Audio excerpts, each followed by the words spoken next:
ತುಂಬಾ ಹಿಂದಿನ ಕಾಲದಲ್ಲಿ ರಾವಣನ ತಾಯಿಯು ಸಮುದ್ರದ ದಡದಲ್ಲಿ ಮರಳಿನ ಲಿಂಗವನ್ನು ತಯಾರಿಸಿ ಅದಕ್ಕೆ ಪೂಜೆಯನ್ನು ಸಲ್ಲಿಸುತ್ತಿರುತ್ತಾಳೆ. ಆ ಸಮಯದಲ್ಲಿ ಶಿವನು ಧ್ಯಾನದಲ್ಲಿರುತ್ತಾನೆ. ಧ್ಯಾನದಲ್ಲಿದ್ದರೂ ಕೂಡ ಆ ಪೂಜೆಯಿಂದ ಆತನು ಸಂತೃಪ್ತನಾಗಿ ಮುಗುಳುನಗೆಯನ್ನು ಬೀರುತ್ತಾನೆ.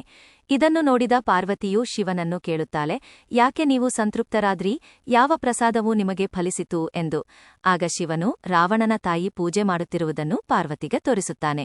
ಈ ಸನ್ನಿವೇಶವನ್ನು ನೋಡಿದ ದೇವತೆಗಳು ಶಿವನು ಸಂತೃಪ್ತನಾದ ಈ ಪ್ರಸಾದವನ್ನು ಹೇಗಾದರೂ ಪಡೆಯಬೇಕೆಂದು ನಿರ್ಧರಿಸಿ ಸಮುದ್ರ ರಾಜನ ಬಳಿ ಹೋಗುತ್ತಾರೆ. ಅಲ್ಲಿಗೆ ಹೋಗಿ ಸಮುದ್ರದಡದಲ್ಲಿರುವ ಆ ಲಿಂಗದ ಮೇಲೊಂದು ದೊಡ್ಡ ಅಲೆಯನ್ನು ಬೀಸಿ ಆ ಪ್ರಸಾದವನ್ನು ತಮಗೆ ತಂದುಕೊಡುವಂತೆ ಕೇಳುತ್ತಾರೆ. ಸಮುದ್ರ ರಾಜನು ಒಪ್ಪಿ ದೊಡ್ಡ ಅಲೆಯನ್ನು ಬೀಸುತ್ತಾನೆ. ಆ ಅಲೆಯಿಂದ ಆ ಲಿಂಗವು ಕೊಚ್ಚಿಕೊಂಡು ಹೋಗುತ್ತದೆ. ಈಗ ಸಮಯ ರಾವಣನ ಆಗಮನ.